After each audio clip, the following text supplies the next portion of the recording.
維園阿哥喝倒彩，林瑞麟嚴嘈。城市論壇尋日傾政改，逼爆維園涼亭。化身人肉錄音機嘅林瑞麟繼續死撐政府嘅方案係民主進步。有超過60%嘅市民咧係接受2017-2020嘅普選時間表。阿林公公咧，林瑞麟咧，佢就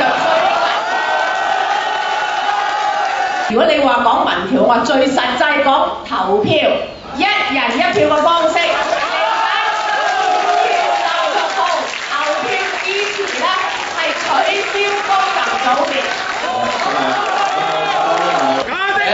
呢個論壇咧，我發覺咧就真係近朱者赤，近墨者黑嘅。可能咧跟埋陳偉業咧叫外公喎，大家係平輩嚇，就唔使咁尊重。朱姐都加入戰團。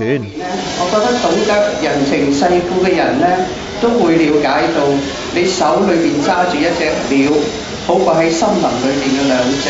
劉夢熊就翻民主派舊帳。沒有時間表，不收貨，啱唔啱啊？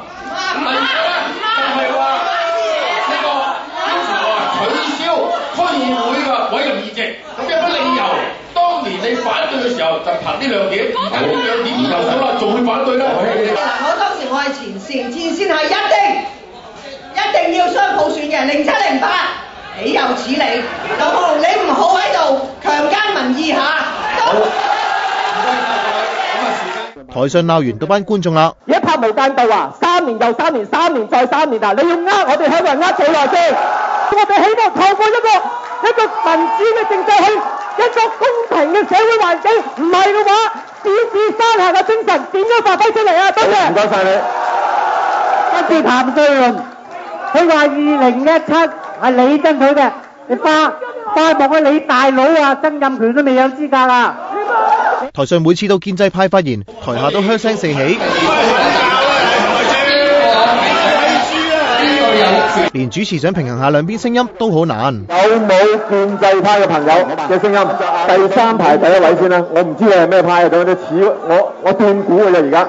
我希望呢，香港電台做一個網絡嘅1人1票普選，無疑勝利。雖然港台已經喺台前邊加咗鐵馬同擺盤災陣，但係咁俾人噓嘅林瑞麟仲好不滿咁，批評唔應該透過嘈吵同發好多雜音嚟爭取民主，仲向港台施壓話要再進一步維持秩序。佢係咪要做到香港已經唔係一個多元文化嘅社會，調翻轉只係一言堂？老實講，你嘅政制和諧咪冇事咯，你嘅社會和諧咪冇聲咯。政治經濟都係有問題嘅時候，老老實實，唉，你想人和諧好難喎。班建制派嘉賓喺節目完之後，繼續要由主持護送離開。論壇就火花四起啦！而喺論壇前，維園阿哥成立全民發聲運動，班維園阿伯就嚟踩場。開波！時代已經人間蒸發，你知唔知你自己啊？班維園阿哥當你講嘢拗痕咋？